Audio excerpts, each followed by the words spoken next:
D'accueillir Gérard Lepuil. Alors, pour ceux qui ne le connaîtraient pas, Gérard est breton. Rogerio qui au fond me dira que c'est bien, mais Roger Ladune n'est pas parfait. Il a travaillé, ses parents étaient agriculteurs, il a travaillé dans la ferme jusqu'à 24 ans, donc il connaît très bien, pour l'avoir pratiqué, ce que c'est que le métier d'agriculteur. Puis ensuite, il est parti dans la région parisienne, et pendant 18 ans, il a travaillé, c'est ça, chez Kléber-Colomb. Et puis là, il a appris à écrire, parce qu'il était militant syndical, militant politique, et on fait des tracts, etc. Donc il s'est mis à écrire, etc. Et quand il a été, quand l'usine a fermé, et que évidemment, en tant que militant syndical, il a eu énormément de difficultés à trouver du travail, eh bien, l'Humanité l'a embauché, et il est devenu un brillant journaliste, il faut le dire, aujourd'hui, à l'Humanité, spécialiste. Alors aujourd'hui, il est en retraite, il continue quand même à écrire, hein, pour ceux qui lisent l'UMA, il le voit régulièrement. Il écrit toujours sur les problèmes de l'écologie, de l'agriculture et de l'alimentation. Il a écrit de nombreux ouvrages, une dizaine, je crois. Hein. Les derniers, là, vous les avez au fond. Hein. Que ce soit Réinventons l'économie dans un monde fini, je crois que c'est le tout dernier, ça. L'avant-dernier, oui. Altos Spoliation, lettre au président Macron. Bousculons les politiques, et puis l'écologie peut encore sauver l'économie. Donc, c'est sur les trois sujets que j'ai levés, hein, l'agriculture, l'alimentation et l'écologie. Et je crois que c'est cela qui va nous parler rapidement, et puis je pense qu'il y aura un bon débat derrière, et je ne vais pas vous ennuyer plus longtemps. Je laisse la parole à Gérard. Le thème du débat, c'est écologie, agriculture, alimentation. De ce point de vue, j'ai envie de vous dire que cette année 2019 nous apprend beaucoup de choses. On a eu une sécheresse estivale qui a été très difficile dans de nombreuses régions du pays. On avait ces derniers jours des inondations catastrophiques dans votre région. Il y aura beaucoup de réparations derrière. Et tout cela, à mon avis, montre ce que va être ce siècle qui, je ne voudrais pas faire du catastrophisme, mais sera de plus en plus marqué par le réchauffement climatique. Les choses s'accélèrent et le réchauffement climatique, il est dû aux émissions de gaz à effet de serre, comme on dit. Il y a notamment le dioxyde de carbone, le CO2, qui est produit par la combustion des énergies fossiles, le charbon, le pétrole, le gaz, etc. Le bois, évidemment, quand on s'en sert pour faire du feu. Il y a le méthane qui émane pour une part des ruminants, et comme il y en a de plus en plus dans le monde, eh bien, ça augmente aussi. Il y a les protoxydes d'azote qui proviennent des engrais, et comme on fait de l'agriculture intensive, on utilise de plus en plus d'engrais, dont la production conduit aussi à brûler beaucoup de gaz notamment. Donc on voit bien que tel que fonctionne la mondialisation capitaliste, et j'y reviendrai, les émissions de gaz à effet de serre continuent d'augmenter au niveau planétaire.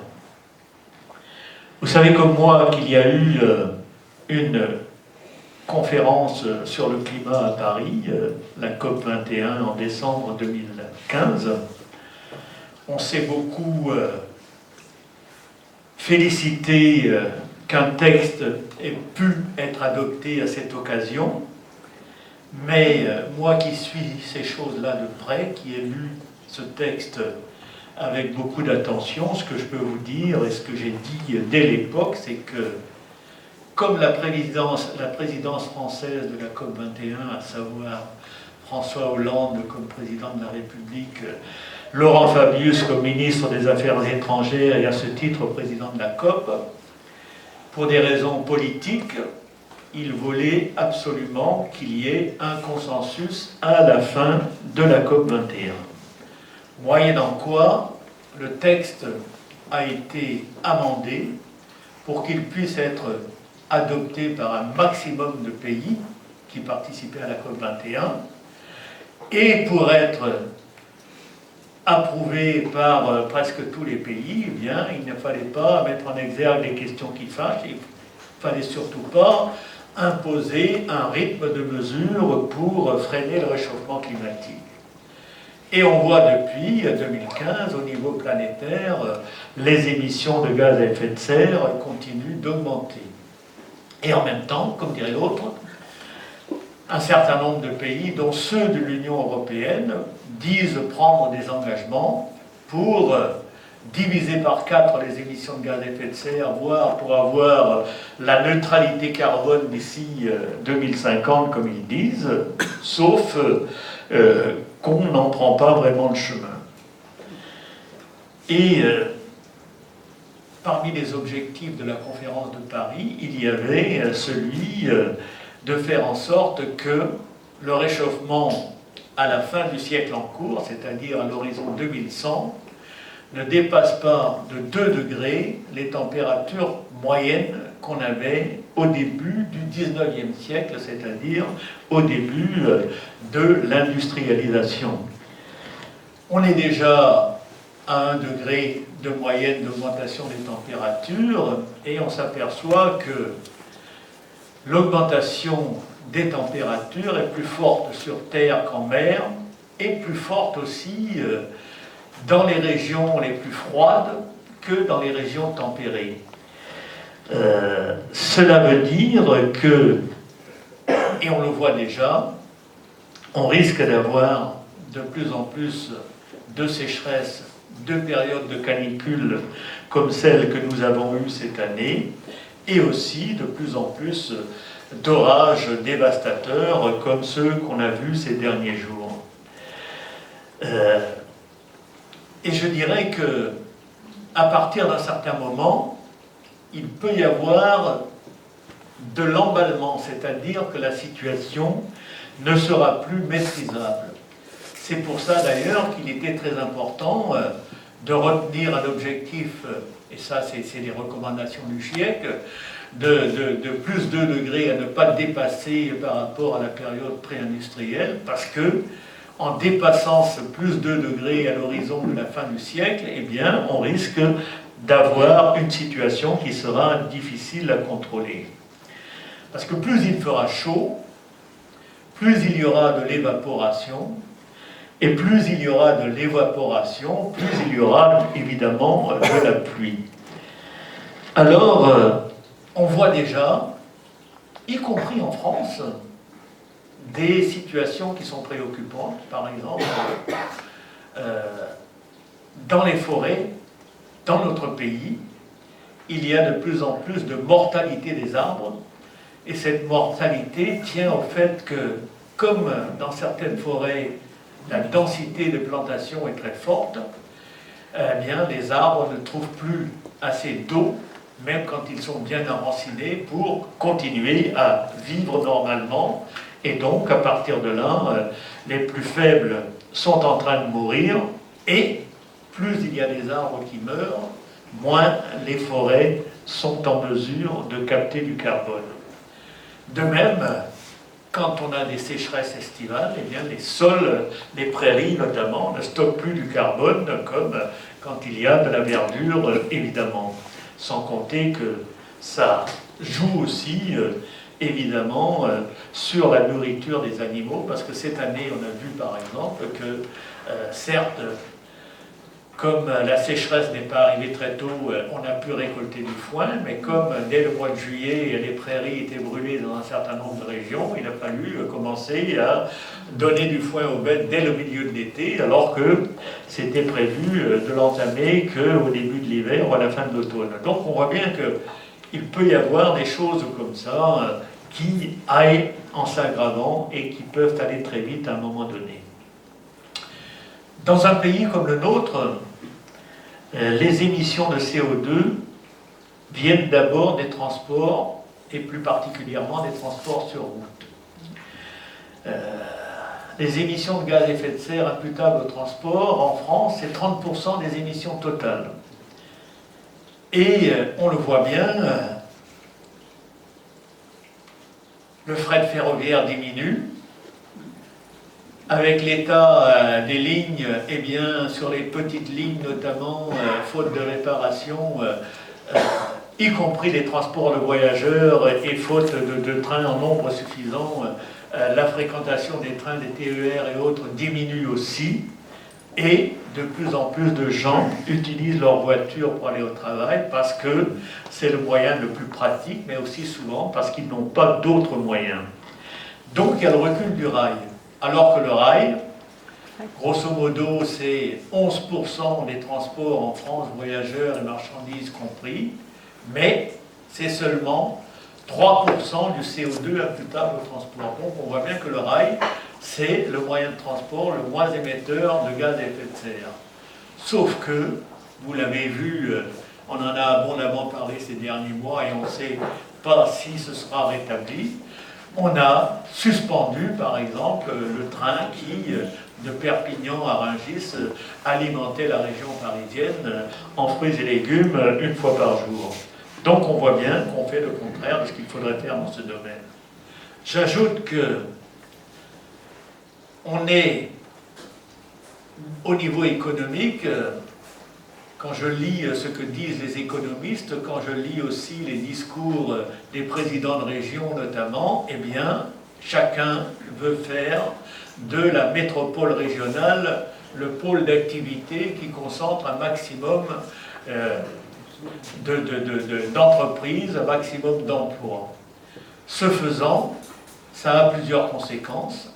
La première de ces conséquences, c'est que plus on concentre les activités dans la métropole, plus l'accès au logement est difficile parce que les loyers sont chers, parce que l'achat d'un logement est également cher, et plus les gens vont habiter à 20 ou 30 km en proche ou en lointaine banlieue. C'est vrai en région parisienne depuis plusieurs décennies, mais c'est de plus en plus vrai autour de Bordeaux. Et l'arrivée du TGV, par exemple, a accéléré le phénomène, parce que le fait que le TGV mette Bordeaux à 2 heures de Paris maintenant, eh bien, les prix des logements dans la ville et dans la proche banlieue se sont mis à augmenter considérablement, ce qui fait que les gens qui veulent construire leur maison, eh bien, ils vont à 20 ou à 30 km. Et là encore, on prend la voiture pour aller au travail, etc., etc. Ce qui est vrai autour de Bordeaux est vrai autour de Toulouse, de Montpellier, de Marseille, de Lyon, de Rennes, de Nantes, de Lille et d'autres villes grandes et moyennes, évidemment. Donc, là encore, on fait le contraire de ce qu'il faudrait faire. Comme émetteur de gaz à effet de serre, le bâtiment l'est aussi, d'une part parce que couler une tonne de béton, eh bien, c'est émettre 900 kg de CO2. Et évidemment, il faut construire, mais si on avait une politique d'aménagement du territoire avec des emplois partout, comme on avait commencé à le faire à la fin de la 4e République et au début de la 5e, eh bien, on n'aurait pas cette situation aberrante qui fait que, par exemple, eh bien, on a pénurie de logements dans les grandes agglomérations et dans leurs proches banlieues, mais aussi on a des logements vides dans les villes petites et moyennes et plus encore dans les cantons ruraux. Donc là encore, pendant qu'il y a des logements vides, on construit ailleurs, etc., etc. Et donc tout ça contribue évidemment à augmenter les émissions de gaz à effet de serre. On vous a dit tout à l'heure que j'avais travaillé chez Kléber-Colombe. Ça a duré 18 ans. Et figurez-vous que quand cette usine a fermé, on a délocalisé la production dans les usines de province parce que les salaires étaient 30 à 35% moins élevés qu'à Colombe, où il y avait plus d'ancienneté et plus de qualification. Et donc, les pneus de tracteurs qui étaient faits à Colombe, ils ont été délocalisés à Troyes dans l'Aube, les pneus de voiture tourisme à Toul en Meurthe-et-Moselle et à Saint-Ingbert dans la Sarre. Donc l'usine de Colombes a fermé en 1983. Comme en province, il n'y avait pas de qualification pour faire les pneus d'avion, ils ont été abandonnés. Alors c'était déjà une décision de Michelin, je précise. Michelin était actionnaire à 100% de Kléber-Colombes. Figurez-vous que l'usine de Saint-Ingbert, qui avait été construite en 1974, a été fermée en 2005. Et l'usine de Toul, qui avait démarré en 1969, a été fermée en 2009. Et Michelin a délocalisé la production en Serbie. Michelin est en train de faire la même chose aujourd'hui en Vendée, à La Roche-sur-Yon, pour délocaliser je ne sais où, et toujours pour que, eh bien, on puisse mieux payer les actionnaires. Mais il faut se rendre compte que chaque fois qu'on ferme une usine ici, en construisant une autre ailleurs, eh bien, il y a le bilan carbone de la construction de la nouvelle usine, et puis il y a le bilan de la casse de l'ancienne usine où on envoie le matériel à la ferraille. L'usine où je travaillais, eh bien, elle a été rasée quelques années après, et 5 ans après, Thales, qui s'appelait Thomson CSF à l'époque, a fait une usine neuve sur le site, et figurez-vous que les bulldozers viennent ces derniers mois là, de raser cette nouvelle usine parce que Thales a concentré ses activités à Gennevilliers, c'est-à-dire à 5 km du site de Colombes, pour soi-disant sécuriser les entrées. Et on est en train enfin on a démoli, on est en train de construire des logements intermédiaires par des promoteurs privés sur une partie du site, et de déménager un magasin Leclerc qui était à 1 km de là, qui va avoir des locaux neufs sur une autre partie du site. Mais il faut se rendre compte que le bilan carbone de toute cette casse accélérée, eh bien, c'est quelque chose d'absolument catastrophique. D'ailleurs, à la faveur de la décision prise par Michelin en Vendée, je raconte dans la chronique que je fais dans l'Humanité Dimanche chaque semaine ce qu'a été le site de Kléber-Colombes. Il y a quelques exemplaires là, si ça vous dit, vous pourrez en prendre connaissance. L'agriculture maintenant. L'agriculture, c'est 19 à 20% des émissions de gaz à effet de serre en France également. Mais l'agriculture, contrairement à l'industrie et contrairement au bâtiment, si elle est bien conduite, elle permet aussi de stocker du carbone. Et ça, c'est très important. Par exemple, la végétation stocke du carbone. Pendant sa phase de montée en puissance, que ce soit du blé, du maïs ou autre chose, une culture au sol stocke du carbone. Les prairies stockent du carbone et les talus avec les arbres stockent du carbone également. Et le problème, j'y reviendrai plus tard, c'est d'en stocker de plus en plus et d'avoir une agriculture qui fasse de l'agroécologie, voire de l'agroforesterie. En France, la production d'électricité aboutit à peu d'émissions de gaz à effet de serre, de l'ordre de 10 à 11% de nos émissions globales, alors que c'est beaucoup plus important dans d'autres pays. Ça tient au fait que la France a fait le choix, il y a déjà une soixantaine d'années, de développer l'énergie nucléaire pour produire de l'électricité. Alors il y en a qui ont contesté ça de bout en bout. Moi je ne dis pas qu'on a eu forcément raison de nucléariser jusqu'à 75%. Il reste que, ayant cette situation-là aujourd'hui, je pense qu'il vaut mieux gérer l'existant que de vouloir sortir du nucléaire comme on sort de sa douche, parce que c'est beaucoup plus compliqué que ça. Il faut savoir par exemple que François Hollande, dans son programme du quinquennat de 2012 à 2017, a pris cet engagement, sorti d'on ne sait où, de faire passer la part du nucléaire de 75% à 50% à l'horizon 2025 et de fermer Fessenheim, qui était la centrale la plus ancienne, en 2017. Ce que beaucoup de gens ne savent pas, c'est le dessous de cette proposition. Moi, j'en ai parlé dans plusieurs de mes livres. Personne ne m'a jamais démenti. Quand François Hollande a fait acte de candidature, sa grande crainte, c'était d'être éliminé au soir du premier tour et de ne pas pouvoir concourir face à Sarkozy au deuxième tour, parce que Marine Le Pen aurait peut-être été devant lui. Et c'est pourquoi, comme Nicolas Hulot était candidat à la candidature pour être le candidat d'Europe Écologie Les Verts, il avait peur que les voix de Hulot s'ajoutant à celles de Mélenchon le privent d'un pourcentage suffisant, lui, candidat du Parti Socialiste, pour être présent au deuxième tour. En vertu de quoi il y a eu un accord politicien entre les dirigeants d'Europe Écologie Les Verts, dont déjà Yannick Jadot à l'époque, et François Hollande, et le Parti Socialiste qui était dirigé par Martine Aubry.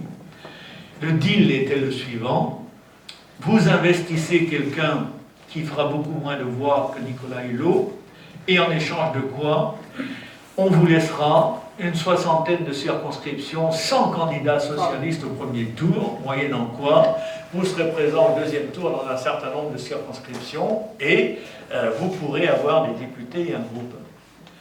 Ça, c'était une partie de l'accord. Mais comme les Verts sont anti-nucléaires, eh bien, ils voulaient une concession sur le nucléaire, d'où l'engagement de passer de 75 à 50% à l'horizon 2025. C'est tellement vrai d'ailleurs que les Verts ayant investi Eva Joly, celle-ci a mené sa campagne, et à un moment donné, elle s'est mise à critiquer vigoureusement François Hollande, et c'est à ce moment-là que Yannick Jadot, qui était son porte-parole et un des négociateurs, a démissionné de son poste de porte-parole d'Eva Joly. Donc, vous avez là, en douce, toutes les explications. Je vous dis ça parce que l'Allemagne a fait le choix de sortir du nucléaire. Et j'ai lu récemment une interview d'Henri Proglio, qui est l'ancien PDG d'EDF. Il avait rencontré Angela Merkel, et quand il a rencontré Angela Merkel, il lui a demandé « Mais pourquoi vous avez fait ce choix ?» Et Merkel lui a dit « Moi, je suis plutôt pro-nucléaire, mais pour avoir une majorité avec les Verts allemands, j'étais obligé de faire ce genre de concession. » Donc, j'ai envie de vous dire, Hollande n'a fait que copier ce que Merkel avait fait avant lui. Sauf qu'en Allemagne, où le nucléaire n'a jamais atteint 25%, la sortie du nucléaire montre déjà que malgré la construction d'énormément d'éoliennes, eh bien, les éoliennes, c'est beau, quand il y a du vent, ça tourne, mais quand il n'y a pas de vent, ça ne donne pas de courant, et donc il faut relancer la production de courant à partir du charbon et des autres énergies fossiles. Et autre conséquence, en Allemagne, on a fait aussi beaucoup de méthanisation, c'est-à-dire la méthanisation, ça consiste à produire du gaz à partir des effluents d'élevage, et avec ce gaz, il y a une manière de le transformer en électricité qu'on met dans le réseau. Mais pour que le méthaniseur soit performant, il ne suffit pas de mettre du lisier, de la bouse de vache dedans, il faut aussi y mettre de la verdure de manière à ce que la fermentation produise beaucoup de gaz. Ce qui fait que depuis quelques années, les surfaces de maïs destinées à l'ensilage ont doublé en Allemagne. Mais maintenant, seulement une moitié de ce maïs ensilage passe par la panse des vaches, l'autre moitié va directement dans le méthaniseur.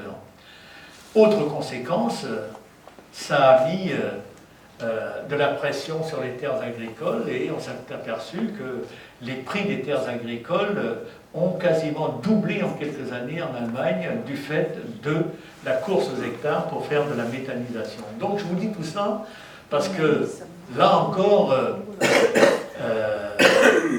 les énergies vertes à partir de l'agriculture, ce n'est pas vert du tout, parce que d'autant plus qu'on aura besoin de toutes les terres agricoles, à mon avis, pour alimenter les populations. J'en viens maintenant plus directement à l'agriculture, en espérant ne pas être trop long, non, ça va pour l'instant.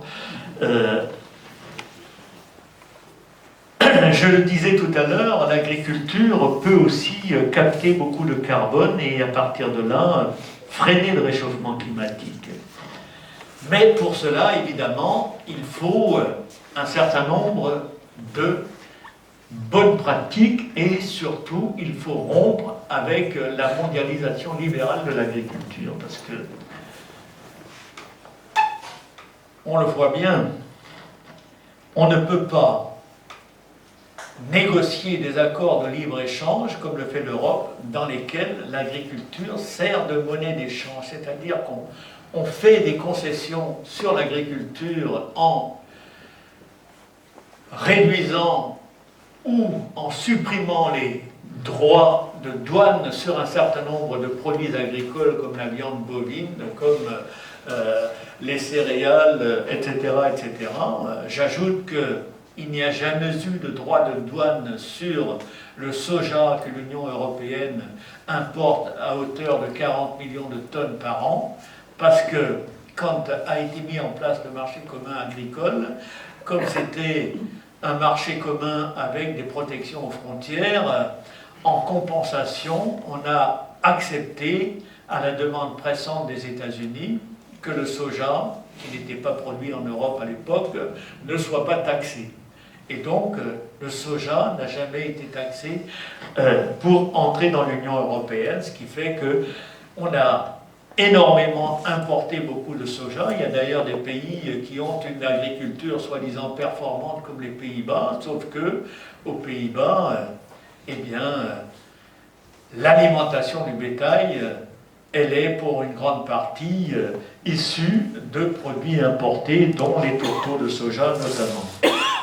Parallèlement qu'on négociait le CETA avec le Canada, on négociait aussi avec les pays du Mercosur, et effectivement, il y a seulement 2 ou 3 mois, eh bien, on a conclu un accord. Alors il n'est pas encore ratifié celui-là, même le CETA n'a pas encore été ratifié par le Sénat en France, mais on voit bien que là aussi, si on conclut un accord avec le Mercosur en plus de celui qu'on a conclu avec le Canada, eh bien, ça fera aussi des produits alimentaires dont on n'a pas besoin, qui rentreront en plus grande quantité en Europe et donc qui pèseront sur les prix à la production.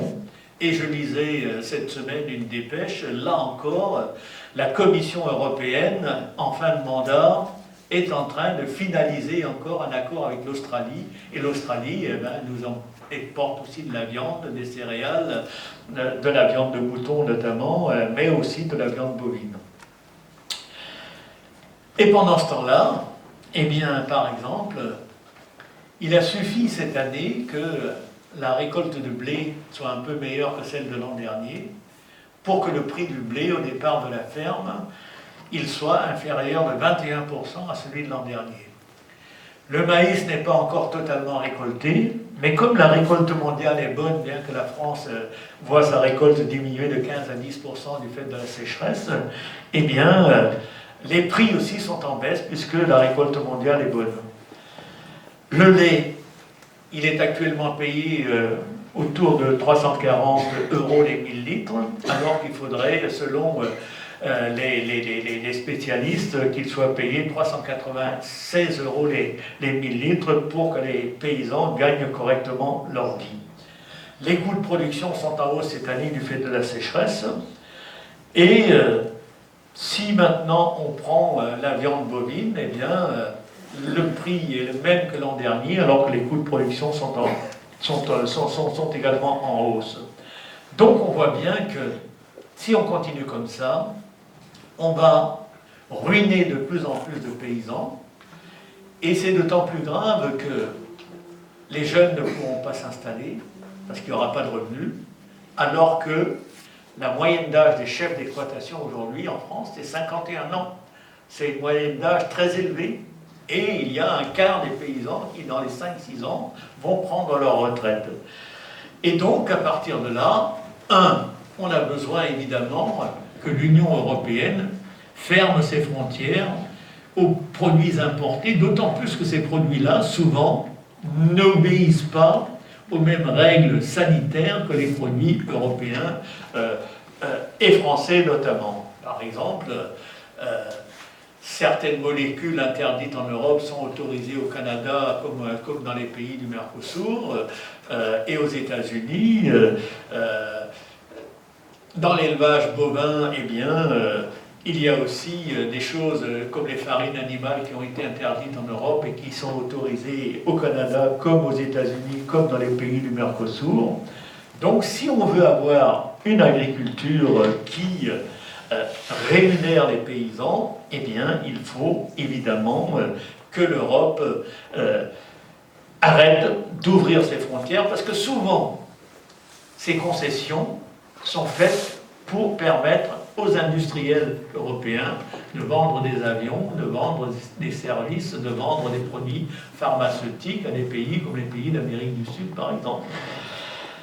Et j'en viens maintenant ce qu'il faudrait faire pour vraiment avoir une agriculture qui occupe les territoires. Eh bien, d'une part, il faut des prix rémunérateurs, et pour cela, évidemment, j'en dirai un mot à la fin, c'est pas la loi Egalim qui a été votée l'année dernière qui va y parvenir. Il faut promouvoir ce qu'on appelle l'agroécologie et, je dirais aussi, l'agroforesterie. Il faut aussi mettre en place une gestion de l'eau. Je ne dis pas qu'il faut stocker de l'eau partout, mais il y a quand même des choses qui devraient nous faire réfléchir. Cette année, par exemple, il y a eu des restrictions d'eau dans 87 ou 88 départements français. Dans beaucoup de régions, je ne sais pas si dans le vôtre il y en a eu, mais figurez-vous que les seuls départements où il n'y a pas eu de restriction d'eau, c'était les départements d'Île-de-France. Et pourtant, il n'y a presque pas d'agriculture, mais il y a beaucoup d'habitants, puisqu'il y a 12 millions d'habitants en Île-de-France. Mais on a pu avoir de l'eau parce que il y a déjà plus de 50 ans, on a fait 4 grands barrages en amont de Paris. Il y en a un dans la Nièvre, il y en a sur l'Aube, il y en a sur la Marne, dans les départements de l'Aube, de la Marne, etc. Et on a fait ces grands barrages avec 2 objectifs. Éviter que Paris et l'Île-de-France soient inondés en hiver quand il y a de fortes pluies. Donc ces barrages servent à écrêter les crues et à stocker de l'eau. Mais le rôle qu'ils jouent aujourd'hui, le rôle majeur qu'ils jouent aujourd'hui, c'est soutenir le débit de la Seine à partir du début de l'été et jusqu'à la moitié de l'automne des fois. Et cette année, par exemple, 60% du débit de la Seine à partir du mois de juillet était alimenté par l'eau que lâchaient tous les jours ces barrages. Et c'est grâce à ça qu'on a aussi une eau d'assez bonne qualité pour être traitée en amont de Paris et donc pour arriver et dans les établissements et chez les particuliers, donc avoir une eau potable en région parisienne. Alors je ne dis pas qu'il faut faire des grands barrages partout, mais il faut voir au cas par cas. On peut faire des petits barrages, on peut, au niveau des Cévennes par exemple, pour écrêter les crues, dans les vallées étroites, faire des barrages qui retiennent une partie de l'eau de ruissellement quand il y a des orages. Je crois que région par région, secteur par secteur, il faudra voir, parce que la France stocke très peu d'eau, l'Espagne en stocke beaucoup. L'Espagne en a sans doute abusé pour faire des cultures maraîchères. Et on voit même que l'eau ne suffit plus aujourd'hui, l'eau douce ne suffit plus, puisqu'ils en sont à dessaler l'eau de mer pour nous exporter les fruits et légumes, et ça non plus, c'est pas quelque chose de bon. Mais en France, je crois qu'il faut voir au cas par cas et au coup par coup ce qu'il est possible de faire dans ce domaine. Et puis, au niveau agricole, eh bien, je crois que Les choses les plus simples doivent être redécouvertes dans certaines régions. Par exemple, nourrir les herbivores à l'herbe, ça paraît idiot, mais ça se fait de moins en moins. Ça se fait de moins en moins parce que c'est plus pratique de cultiver du maïs, de le récolter, de le mettre sous une bâche, de le laisser fermenter et de nourrir les animaux après en important les tourteaux de soja. Faire du foin, c'est plus compliqué, mais il faut faire du foin parce que si on fait de l'herbe comme il faut, c'est-à-dire en mélangeant des graminées et des légumineuses dans les prairies, eh bien, on a un aliment complet, c'est-à-dire que autant le maïs est un aliment énergétique qui a besoin de soja pour être équilibré en protéines végétales, autant quand vous mélangez du raie gras et du trèfle par exemple, ou du raie gras et de la luzerne, ou du dactyle et de la luzerne, vous avez un aliment complet qui est riche en énergie et en protéines. Et donc, ça permet, là, de nourrir les animaux sans apporter du soja. Parce que là aussi,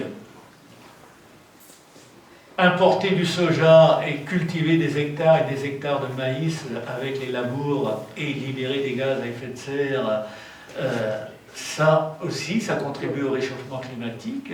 Et si en plus, on doit, quand on a produit du lait à partir de ça, monter des usines pour transformer le lait en poudre qu'on va sécher et exporter cette poudre en Chine ou ailleurs, eh bien, le bilan carbone au bout du cycle, il va être énorme.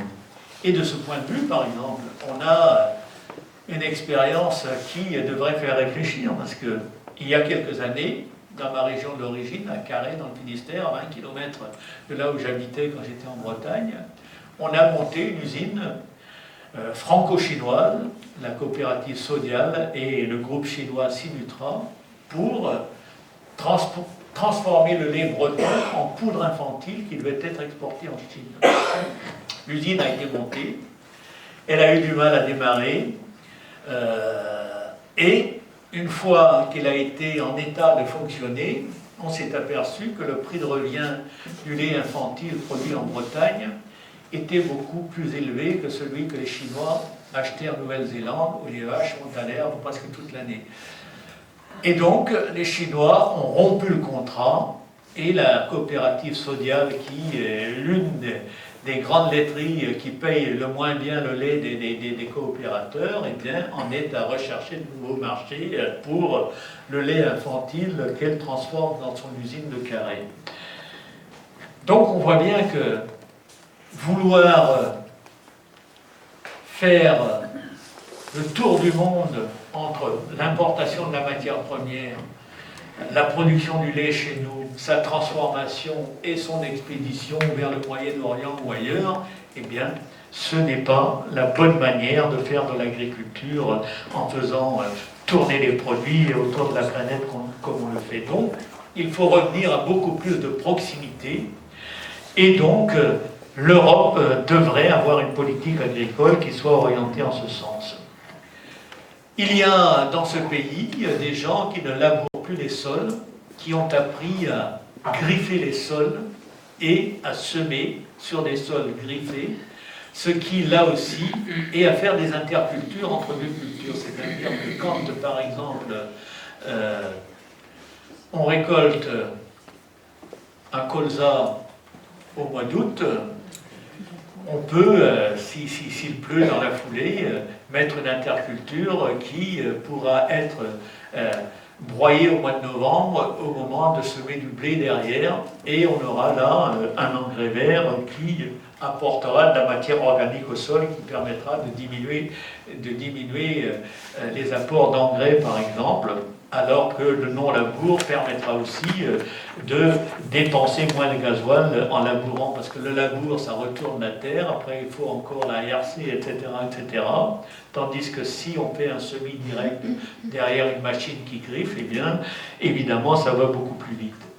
Et les essais qui ont été faits depuis longtemps montrent que plus on fait du non-labour, ou moins on laboure, plus les vers de terre ils prolifèrent dans le sol, Et les vers de terre, ils jouent un double rôle très important. Un, ils mangent les résidus de végétaux et leurs excréments après sont des fertilisants. Et deux, ils font beaucoup de galeries verticales pour venir à la surface trouver des nutriments pour eux-mêmes. Et en faisant ces trous, eh bien, ça permet aussi à l'eau de pluie de pénétrer beaucoup mieux dans le sol, qui est beaucoup plus imbibé, et donc il y a beaucoup moins de ruissellement. Et là aussi, c'est très important, surtout quand il y a des pluies comme on a vu ces derniers temps. Donc on voit bien. J'en viens maintenant à l'agroforesterie. L'INRA, l'Institut national de la recherche agronomique, a fait des observations sur des parcelles d'agroforesterie pendant 25 ans dans le département voisin de l'Hérault. L'agroforesterie, ça consiste à planter des arbres, mais avec une faible densité, c'est-à-dire que en rang espacé de 25 à 30 mètres, vous plantez une cinquantaine d'arbres par hectare. Vous pouvez parallèlement continuer de faire des cultures au sol, ça peut être du blé, ça peut être des légumes, ça peut être des betteraves fourragères ou des betteraves sucrières, ça peut être des pommes de terre, ça peut être aussi des prairies pâturées. Et si, par exemple, dans une région comme la vôtre, vous semez des oliviers, vous faites pousser des oliviers, ben vous pouvez récolter de l'huile d'olive. Et à mon avis, avec le réchauffement climatique, eh bien, la région Languedoc-Roussillon, comme la région PACA, sera de plus en plus favorable à la culture de l'olivier. Dans d'autres régions, on peut faire du noyer, du noisetier. Dans d'autres régions, sur les terres acides et pauvres, en Lozère ou ailleurs, eh bien, faire revivre des châtaigneraies, parce que là aussi, ce que produisent les arbres, on n'a pas besoin de le produire au sol. Et avec le réchauffement climatique, la double fonction des arbres sera de produire de la nourriture pour certains, de produire du bois d'œuvre pour d'autres d'ici la fin du siècle en cours notamment, et de produire aussi des aliments comme les châtaignes. Dans certaines régions, la châtaigne a été un aliment qui nourrissait la population pendant l'hiver. Alors je ne veux pas dire qu'on va remanger des châtaignes tous les jours, mais ce qu'il faut savoir, c'est que les châtaigneraies ont reculé à partir du moment où la culture du blé a été mécanisée et sa récolte également, et à partir de là, on a fait du blé derrière du blé dans les régions les plus favorables à la culture céréalière. Mais on s'aperçoit aujourd'hui qu'à force de faire du blé en rotation courte, par exemple, eh bien, comme les sols se sont beaucoup appauvris en matière organique, le blé français, il a du mal aujourd'hui à atteindre les 11% de taux de protéines. Et en dessous de ce seuil de 11%, les pays importateurs comme l'Égypte ou l'Algérie maintenant qui importent beaucoup de blé pour faire du pain, eh bien, ils commencent à refuser le blé qui n'a pas au moins 11% de taux de protéines, d'autant plus que dans des pays comme l'Ukraine et la Russie, avec leurs terres noires, eh bien, c'est beaucoup plus facile d'avoir un blé à 12 voire 13% de protéines. Et donc la France est en difficulté pour exporter du blé vers ces pays-là aujourd'hui. Alors cette année c'est moins difficile, mais les prix sont bas. Cette année, parce que avec un été très beau et très sec, comme le blé avait rempli ses épis avant les coups de chaud, eh bien la teneur en protéines est plutôt bonne, autour de 11,5 de moyenne, avec certains au-dessus de 11,5. Donc, mais l'année dernière, c'était très difficile, par exemple. Donc on voit bien qu'il y a plein de choses à changer comme ça. Il faut revenir à des rotations longues avec le non-labour et donc moins de spécialités dans les régions aussi, parce que vous avez aussi des grandes régions céréalières aujourd'hui où vous n'avez plus un seul élevage.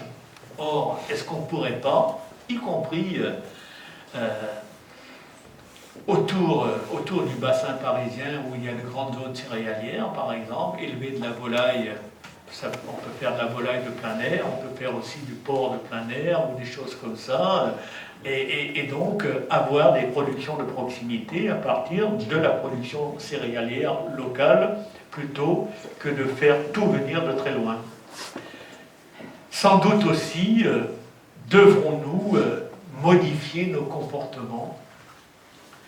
Moi, je pense que, et je ne suis pas le seul à le dire, mais sans doute que manger moins de viande va faire partie des solutions pour réduire les émissions de gaz à effet de serre, d'autant plus qu'on peut se nourrir aussi de protéines végétales.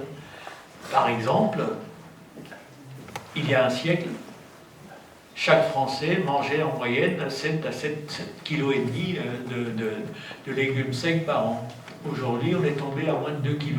Les lentilles, les haricots secs, les pois chiches. Or, des lentilles, il y a plusieurs régions où la culture des lentilles peut se développer. Les pois chiches, j'ai vu récemment que dans le département de l'Eure, donc c'est presque la Normandie, ouais, ben, il y a des très bons rendements. On peut aussi cultiver du soja, qui peut être aussi un aliment. Les haricots secs, pareil, on peut en faire dans beaucoup de régions.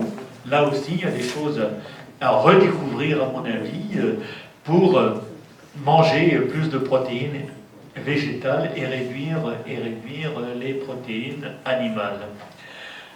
Et puis, évidemment, parce que là aussi, peut-être qu'on est allé trop loin dans la spécialisation. Parce qu'aujourd'hui, par exemple, en France notamment, vous avez deux types d'élevage.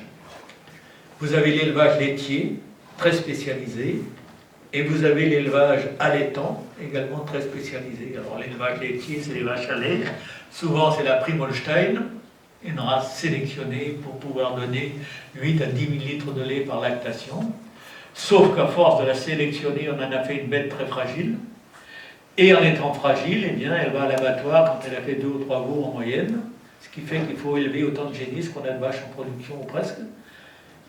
Le bilan carbone à la fin n'est pas si bon que ça. Alors que si on choisissait de donner plus de place à des races mixtes comme la normande ou la montbéliarde par exemple, eh bien, on a des animaux d'un meilleur poids et donc on aurait des animaux de boucherie aussi qui seraient plus rentables, même si on produit moins de lait par vache.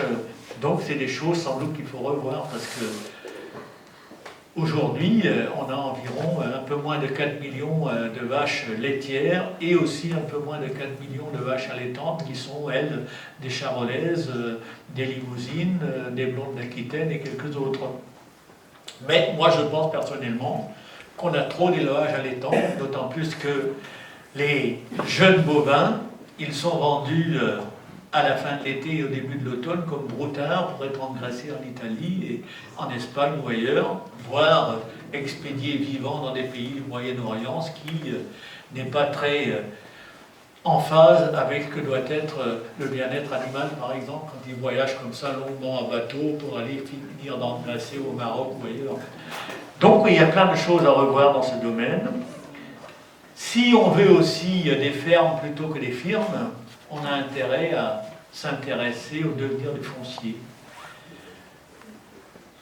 Quand j'étais gosse, en Bretagne, souvent les nobles de la région étaient propriétaires parfois de plusieurs dizaines de fermes.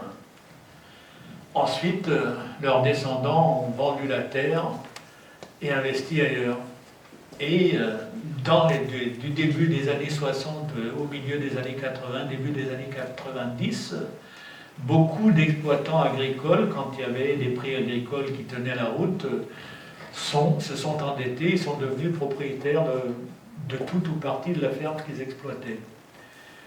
Ces gens-là sont aujourd'hui en retraite, et aujourd'hui les jeunes paysans qui s'installent, souvent ils louent des terres à plusieurs propriétaires, dont beaucoup sont des retraités de l'agriculture. Sauf que ces retraités, eh bien, ils finissent aussi par mourir. Et que deviendront les terres agricoles? Qui sera propriétaire? Moi je pense que la terre nourricière, au fil des prochaines décennies, ça va être quelque chose, un bien sur lequel on va spéculer. Et je pense, pour l'instant, c'est déjà visible aux Pays-Bas. c'est de plus en plus visible en Allemagne, ça l'est beaucoup moins en France, mais il va y avoir de la spéculation. Et face à cette spéculation, je pense le moment est venu de réfléchir sans doute à autre chose. Cette autre chose, ce ne sera sans doute pas la nationalisation, mais on peut concevoir, à mon avis, peut-être que l'épargne populaire s'investisse davantage à travers des groupements fonciers, à travers des SCI. Moi, j'ai rencontré un vigneron qui m'a expliqué comment il avait pu s'installer en viticulture alors qu'il n'avait pas les moyens d'acheter. Il s'est mis d'accord avec des investisseurs, des petits investisseurs qui ont acheté avec lui des parts de foncier, qu'il a rémunéré au début avec des bouteilles de vin, qu'il rémunère maintenant financièrement parce que son exploitation tourne bien. Et donc, c'est un GFA, un groupement foncier agricole, alors que le livret A et les livrets de développement durable ne sont rémunérés qu'à 0,75% et qu'on parle de ramener cette rémunération à 0,50% l'année prochaine, est-ce que le moment n'est pas venu de légiférer pour que les particuliers puissent investir dans la terre au service des paysans, pas avec la volonté de spéculer, mais investir, ça veut dire qu'ils auraient des parts dans une exploitation. La rémunération serait le prix du fermage et la valeur de la part, elle peut augmenter avec l'inflation. Aujourd'hui, en moyenne, dans les régions de grande culture, eh bien, le prix d'un hectare, c'est autour de 8 000, 9 000 euros. Dans les régions d'élevage, c'est plutôt autour de 5 000 euros. Ça évolue de 2 à 3% par an. Le but, à mon avis, n'est pas de spéculer sur la terre, mais sans doute que le moment est venu, et peut-être qu'on pourrait trouver une majorité parlementaire pour légiférer là-dessus, parce qu'on a vu des phénomènes préoccupants dernièrement. On a beaucoup parlé d'investisseurs chinois qui ont investi dans l'Indre en achetant plus de 1000 hectares, je crois, dans l'Allier, après à peu près la même chose. Et on s'est aperçu que dans chaque cas, c'est celui qui vendait qui, en gardant quelque part dans la propriété foncière, c'est-à-dire 10 ou 20 parts sur un millier peut-être, faisait de sorte que la SAFER ne pouvait pas intervenir puisqu'il gardait une part de ce qu'il vendait et donc il s'associait avec d'autres.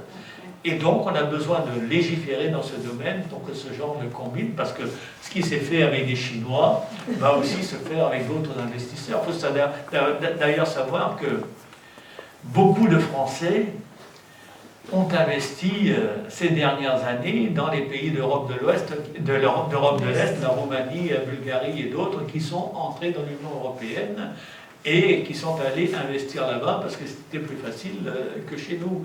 Eh bien, les mêmes, sans doute, sont prêts à faire la même chose en France si on ne prend pas des mesures législatives faisant de sorte que, eh bien, on ne continue pas comme ça. Donc voilà, j'en arrête là ou presque, en vous disant que c'est vrai que quand on regarde comment sont achalandés les magasins chez nous, on a l'impression qu'on ne manque de rien. Mais on a vu aussi en 2007-2008, dans certains pays, quand il y a eu un doublement ou un triplement du prix des céréales en quelques semaines parce qu'il y avait un risque de pénurie mondiale, comment c'était difficile pour certains de s'alimenter. Et on n'est pas à l'abri de ce genre de situation parce que figurez-vous que, à part la Chine et l'Inde, qui sont deux pays très peuplés, eh bien, pratiquement aucun pays dans le monde n'a des réserves alimentaires en stock, je veux dire, au niveau des céréales, par exemple. Les pays exportateurs, comme les États-Unis et d'autres, voire la France, n'éprouvent pas le besoin d'avoir de stock parce qu'ils sont assurés avec ce qu'ils produisent chaque année de ne pas manquer. Mais les pays importateurs souvent n'ont pas les moyens financiers de stocker, et donc la spéculation est permanente.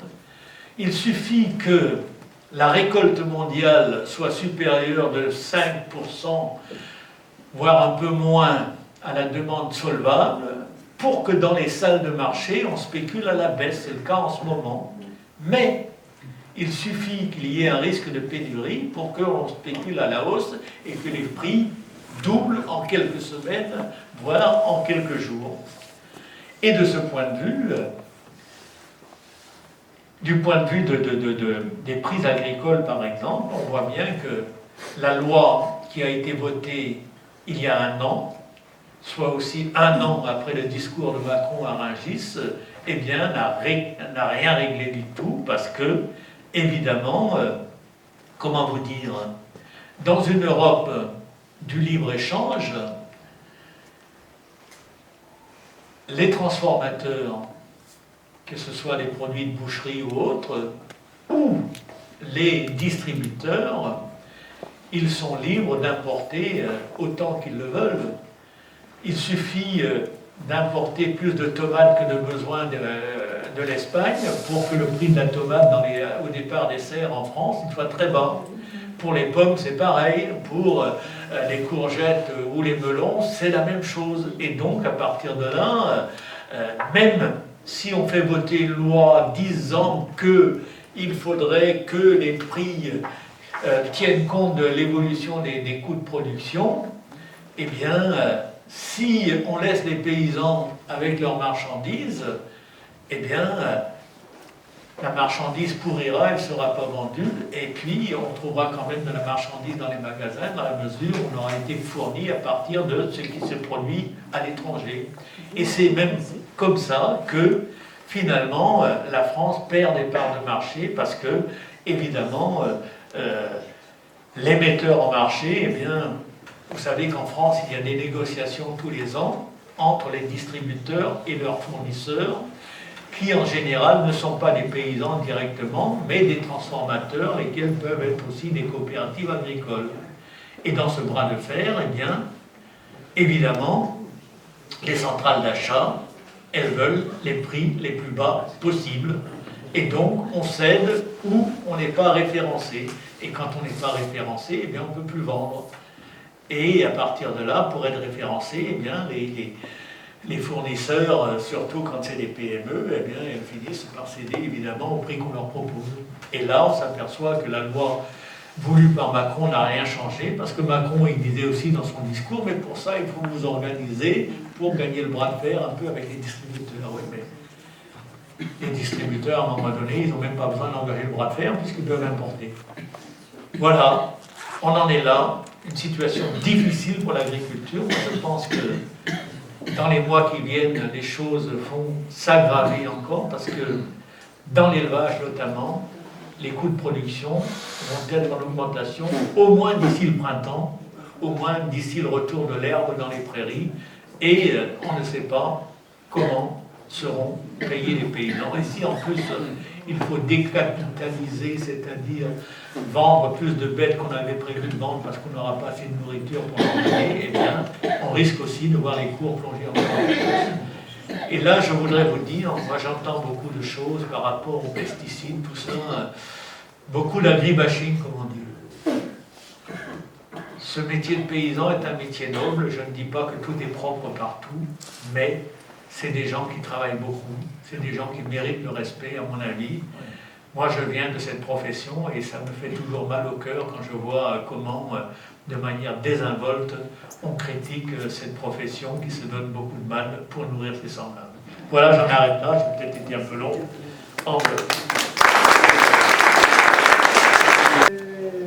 Des biens fonciers, comme il le fait déjà. Bon. Donc en fait, il faudrait une grosse énergie fédérée chez les paysans, parce que le citoyen est prêt, mais il faut une structure. Il faut une structure et pas des petites structures éparses. En fait, il faut un projet que les paysans se joignent et puis qu'il y ait des représentants. Et là, c'est vrai que j'en connais énormément qui seraient prêts à investir là-dedans. Toute une génération de jeunes qui ne demanderaient pas forcément de très gros investissements individuels, mais beaucoup seraient d'accord. Donc on arriverait à des gros investissements. Bon, ça se fait bien. Bien, vous connaissez en plus. Oui, je sais, mais je veux dire, c'est vrai, mais il faut plus. Ah oui, bien sûr. Beaucoup Mais déjà, plus faire ça bouger, commence. connaître ça. Oui, je sais que ça. J'en parlais tout à l'heure. Allez. Tu attends tout de suite ou on met Non, une question? non, Allez. Oui, moi, je voudrais rester un peu sur ce problème. Quand tu dis beaucoup de Français sont prêts à investir là-dedans, moi je suis un peu dubitatif parce que les Français, la majorité des gens qui peuvent avoir de l'épargne, c'est le salariat ou alors la grosse finance. La grosse finance, c'est pas son truc, elle ne va pas investir du tout là-dedans. Donc, parmi la tranche du salariat, moi je ne pense pas non plus que ce soit pour c'est pas quelque chose d'extraordinaire. Donc, je suis un peu sceptique sur cette question-là. Voilà. Je parlerai plus tard. Oui, là-bas.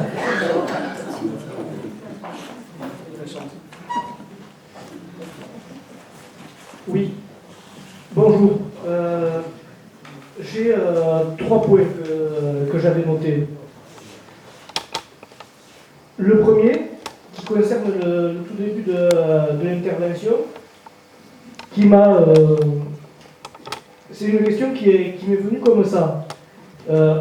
Si on cesse aujourd'hui toute émission de gaz à effet de serre, alors on parle beaucoup du dioxyde de carbone, mais c'est loin d'être le seul. Bref, passons. Si on les cesse aujourd'hui, est-ce que la température cessera d'augmenter, ou alors est-ce que par une espèce d'effet cocktail, les gaz à effet de serre déjà présents vont faire que l'augmentation va être auto-entretenue et continuer malgré tout? Voilà. Ça, c'est une première question. Ensuite, on m'avait parlé d'un reposement global des pays industrialisés, notamment de la France. Et suite à quelques observations, je me suis dit que ce reposement était partiellement dû à justement à l'augmentation des températures, parce que quand on regarde depuis les années 60 jusqu'à maintenant, on s'aperçoit que sur les lignes de crête, la forêt a grignoté à peu près une cinquantaine de mètres en altitude. Et il y a aussi un abandon des cultures, d'anciennes terrasses qui aujourd'hui se retrouvent boisées de manière un peu anarchique parce qu'il n'y a rien d'entretenu. Ça favorise les incendies, mais il y a une cinquantaine d'années, les agriculteurs y envoyaient des moutons. Aujourd'hui, c'est plus rentable de faire du mouton et du coup, il n'y a plus rien, personne pour s'en occuper. Et sur la situation globale des agriculteurs, c'est vrai que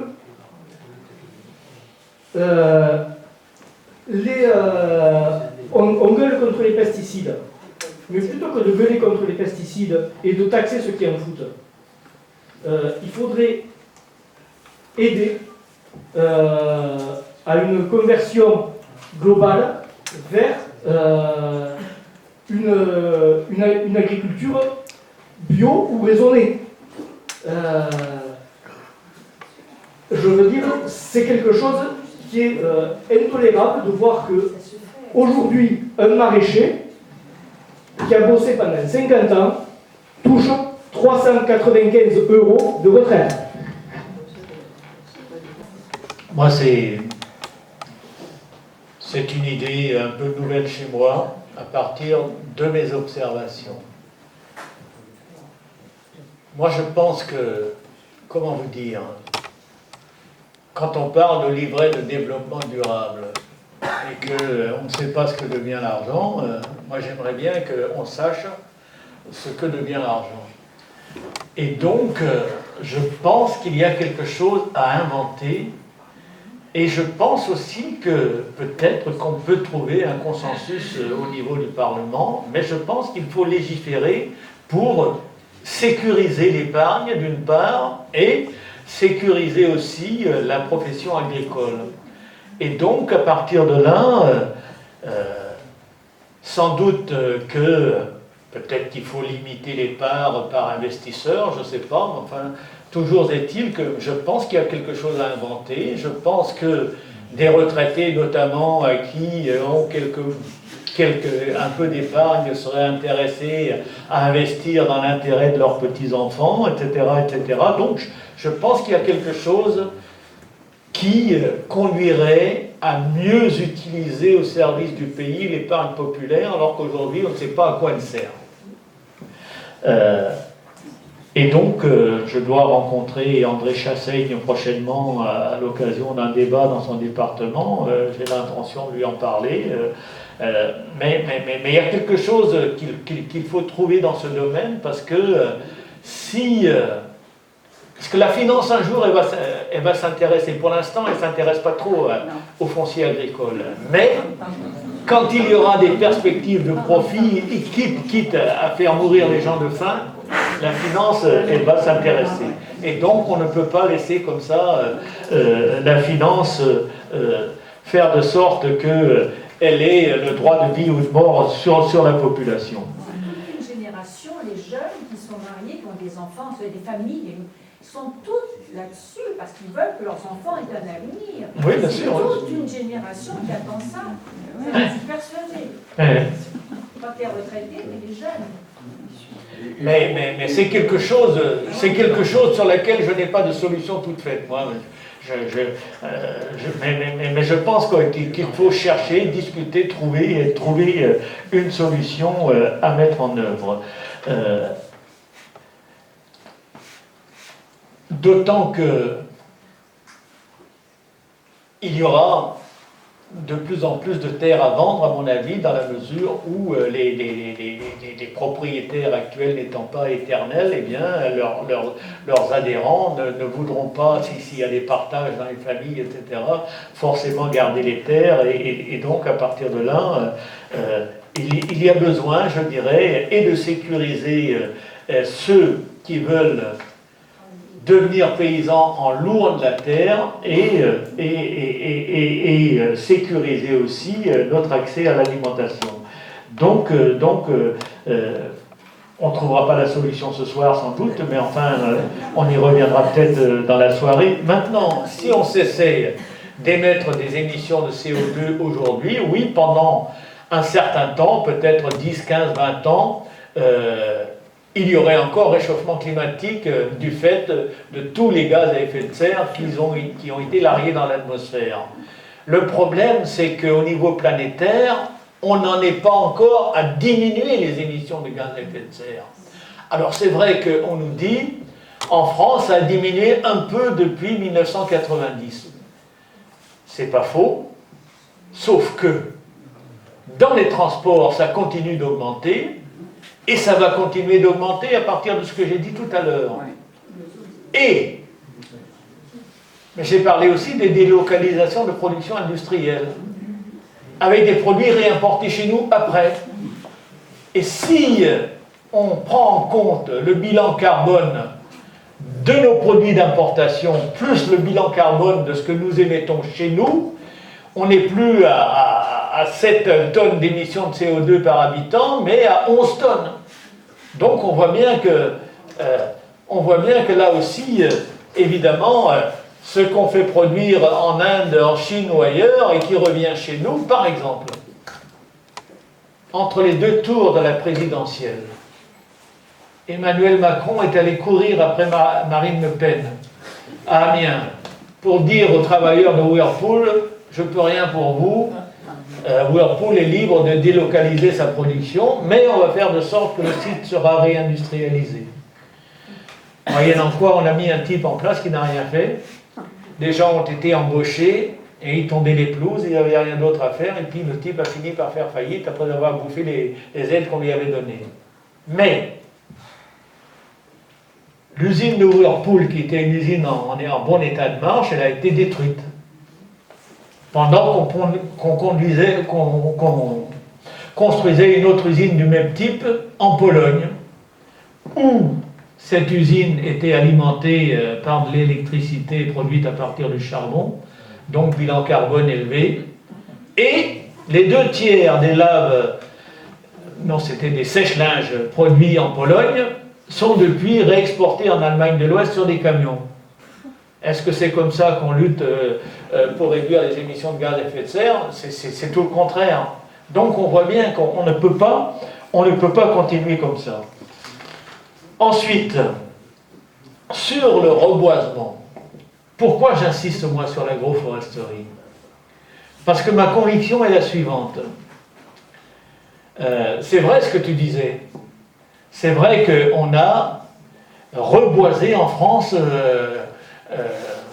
depuis le début des années 60, et notamment sur les terres les plus pauvres, parce qu'on estimait qu'elles n'étaient pas assez fertiles pour être d'un bon rapport dans l'agriculture. Et on a aussi réduit le pastoralisme, à tel point qu'aujourd'hui, par exemple, eh bien, quand on consomme 2 agneaux, on en importe plus d'un. On ne produit plus que 47 ou 48% de la viande de mouton qu'on consomme en France. Et le reste est importé ou de Grande-Bretagne, ou d'Irlande, ou davantage encore de Nouvelle-Zélande, avec là aussi, évidemment, bilan carbone imputable au transport, etc. etc. Moi, je pense qu'on ne peut pas continuer comme ça. Et donc, je pense que le pastoralisme, c'est important. Et c'est pourquoi je pense aussi que, compte tenu que les forêts, avec une grande densité de plantations, sont en train de dépérir, la meilleure des solutions n'est pas de planter des forêts de grande densité, mais plutôt de faire de l'agroforesterie sur les terres, y compris sur les terres à blé. Gagner les consciences à cela dans l'agro, c'est ailleurs, c'est pas gagner d'avance sans doute, mais moi, j'ai vu des gens qui ont fait de l'agroforesterie et qui font la démonstration que c'est une solution pertinente. Certains mettent des noyers ou des noisetiers, d'autres mettent du bois d'œuvre. J'en ai vu un qui, entre son bois d'œuvre, mettait aussi des petites cultures maraîchères dans l'alignement des arbres, des ruches à côté, et ça crée aussi de la biodiversité. Il faut être inventif dans l'agriculture aujourd'hui. Et ce paysan me disait, j'ai envie aussi de mettre des châtaigniers. Les plus belles châtaignes, je les ramasserai pour les vendre, parce qu'il vend aussi de la viande bovine de ces vaches limousines qu'il fait abattre dans un abattoir, qu'il ramène et qu'il vend ensuite à ses clients. Il habite dans le Gers. Et il me disait, eh bien, celles qui ne seront pas utilisées pour être vendues aux clients, eh bien, avec celles-là, j'aurai un petit élevage porcin de plein air, et donc ce sera un complément alimentaire pour les cochons, etc., etc. Il y a des solutions comme ça qui sont multiples, mais ça suppose qu'on installe des paysans.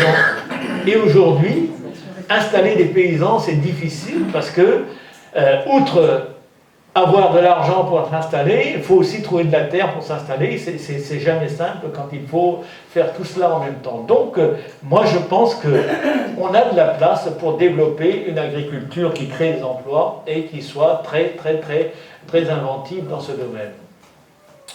Je vais produire dans quelques semaines dans l'Humanité Dimanche un reportage sur un couple d'agriculteurs à côté de Lannion en Bretagne. C'est une histoire assez remarquable. Quand ils se sont mariés, il y a plus de 20 ans de ça, on leur a offert une vache. Une vache de la race Froment-Léon qui était en voie de disparition en Bretagne. Et alors, l'épouse, elle travaillait dans une entreprise métallurgique, responsable de la sécurité, et lui, il était sur la ferme. Il faisait du lait comme faisaient les autres, Primolstein, etc. Et puis il avait en plus un élevage de volailles de chair, donc hors sol. Et en regardant cette vache et en voyant le lait, que le lait de cette vache était différent de celui de la super productive, il s'est mis en tête d'augmenter le cheptel. Et donc il est allé à la recherche des vaches qu'il pouvait trouver de cette race-là. Il a trouvé un éleveur qui prenait sa retraite à quelques dizaines de kilomètres de chez lui, il lui a acheté tout son troupeau, après il a trouvé quelques-unes encore. Actuellement, il en a 24 sur un total de 40 vaches laitières. Et depuis 2011, je crois, oui, sa femme est venue sur l'exploitation et elle transforme tout le lait de la ferme en produits fermiers. Ça va du lait de grande consommation au beurre en passant par la crème et des fromages blancs. Elle m'a dit j'aurais bien fait des yaourts, mais il fallait mécaniser la mise en pot, donc je n'ai pas voulu. Elle m'a dit j'aimerais faire un fromage fermier, mais tous mes produits partent, donc je n'ai pas assez de lait pour l'instant pour faire du fromage fermier. Ils gagnent bien leur vie en produisant moins de 120 000 litres de lait par an qu'ils transforment directement, alors que les autres tirent la langue en produisant 400 000 ou 500 000 litres avec 1 ou 2 personnes sur la ferme, des fois c'est une seule personne sur la ferme. Ils font la démonstration qu'on peut gagner sa vie de cette manière-là. Et comme ils ont abandonné le poulailler depuis quelques années, ils l'ont transformé en marché où d'autres producteurs, une dizaine, viennent le mardi de 4h à 19h, de 16h à 19h, et c'est un marché fermier à 5 km de Lannion qui marche. Les clients trouvent leur compte et les producteurs aussi. Donc il y a des choses à inventer comme ça, y compris à proximité des villes. C'est une belle histoire et des histoires comme ça, eh bien, on peut les renouveler. Encore faut-il des gens inventifs, on peut en trouver. Les conditions économiques de l'installation, c'est ça qui pose problème aujourd'hui. Voilà.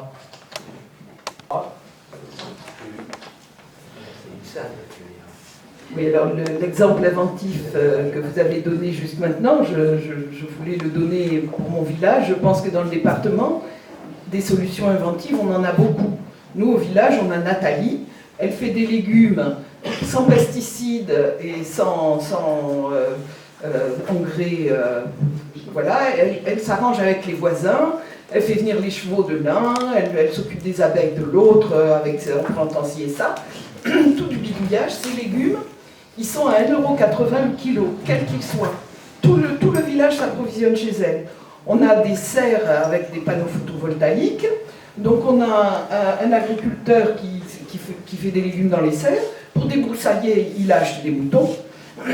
On en a un autre qui va à la Réunion prendre des plants de plantes exotiques et qui nous fait des fruits exotiques sur le village. Et c'est pas que chez moi, hein. Surtout les Pyrénées-Orientales, il y en a beaucoup des exemples comme ça. Donc je me dis c'est facile. Hein.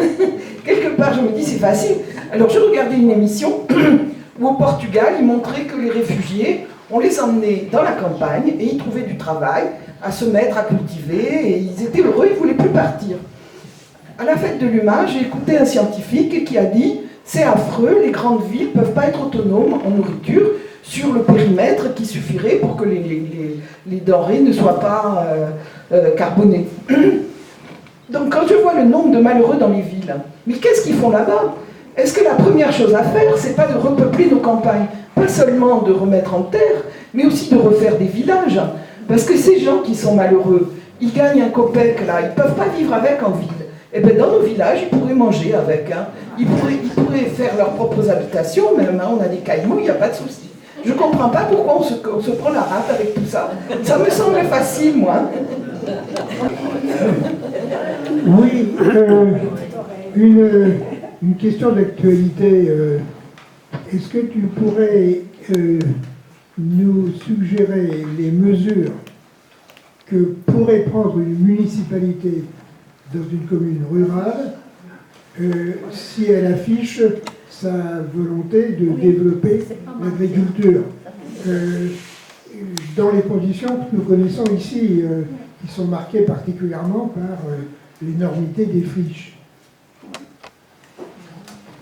Vous avez évoqué tout à l'heure le foncier, etc. Mais je pense qu'il y a le crédit agricole qu'il ne faut quand même pas oublier. Parce que le crédit agricole joue un rôle énorme dans l'industrialisation de l'agriculture. Donc ce n'est pas un petit organisme, c'est quelque chose de très conséquent.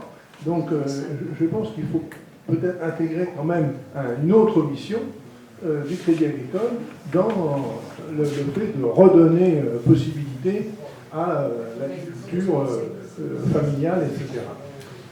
La deuxième chose aussi que je voulais dire, c'est que vous avez évoqué en début le carbone, etc.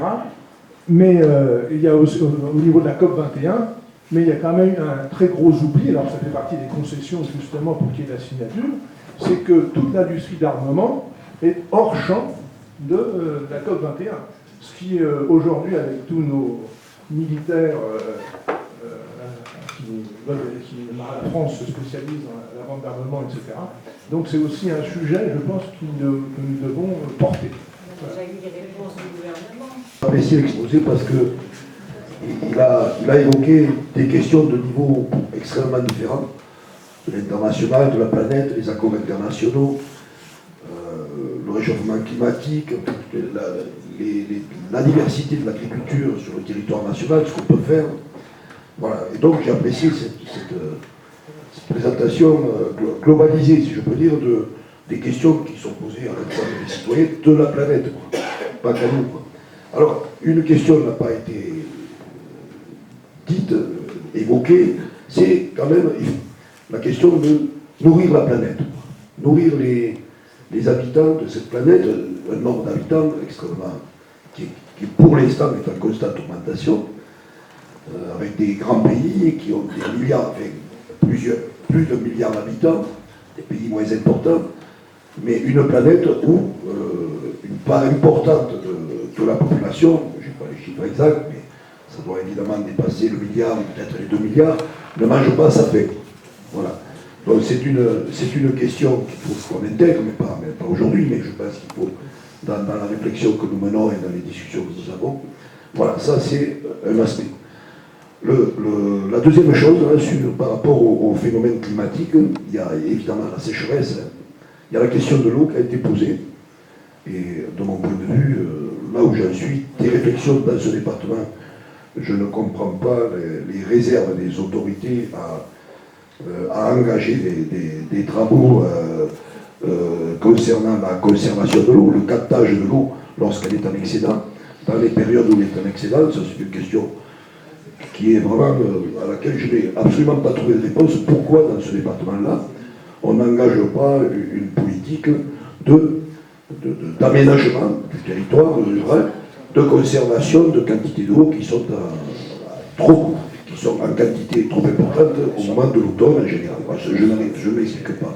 Le troisième point, j'en termine là, c'est que, y compris dans le sud de la France, c'est-à-dire dans les Pyrénées-Orientales et autour de la Méditerranée, cette année, certes, nous avons les événements d'automne d'aujourd'hui avec des inondations, mais nous avons eu cet été des brûlures, de très très sérieuses brûlures qui, d'après ce que j'ai lu de la part de scientifiques, météorologues, des gens un petit peu sérieux, vont se reproduire plus régulièrement qu'avant.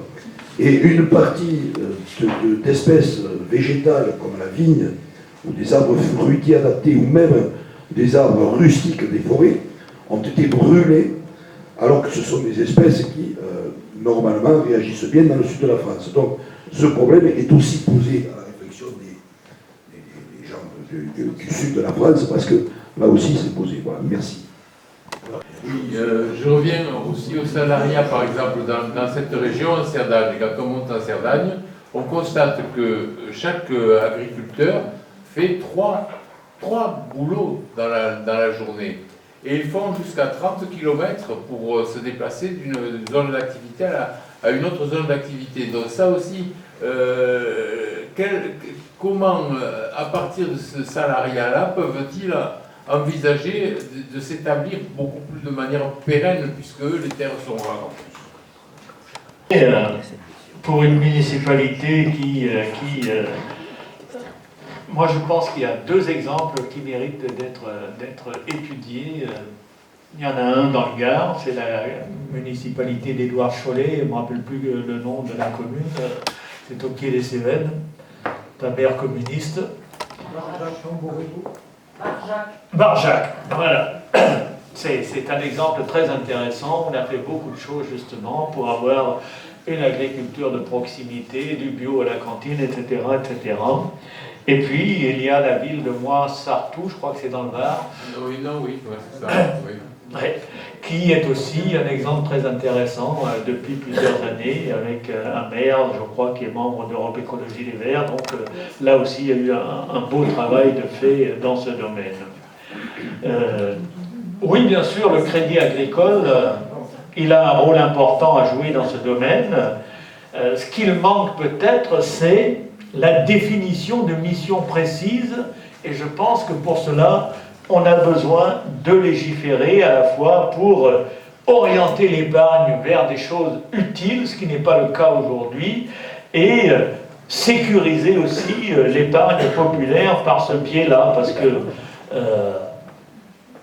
plus ça va, plus j'entends dire qu'on va peut-être avoir encore une nouvelle crise financière et qu'on ne sait pas ce que deviendra l'argent, qui va perdre quoi, etc., etc. Moi, je trouve cela totalement insupportable.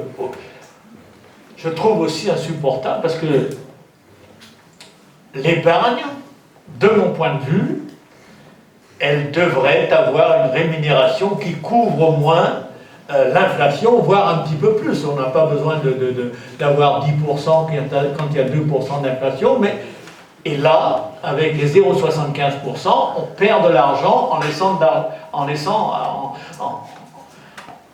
de l'argent sur un livret d'épargne populaire ou autre. C'est quand même quelque chose qui n'est pas acceptable. Et donc, on peut trouver, à mon avis, des solutions gagnant-gagnant pour ceux qui ont besoin d'investir dans l'agriculture et ceux qui ont un peu d'argent à placer, provisoirement ou pas. Donc, il y a des choses à voir dans ce domaine. Quel est le nom que tu as cité après la ville de Barjac? Moix-Sartoux.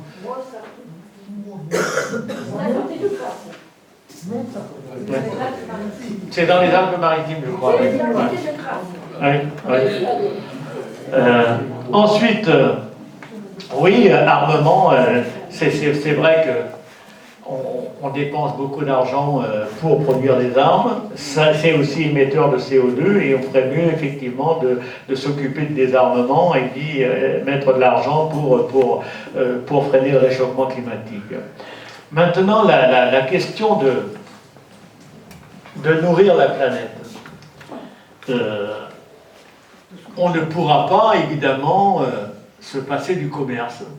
Il y a des pays aujourd'hui qui sont dans l'incapacité totale de produire suffisamment de nourriture pour se nourrir.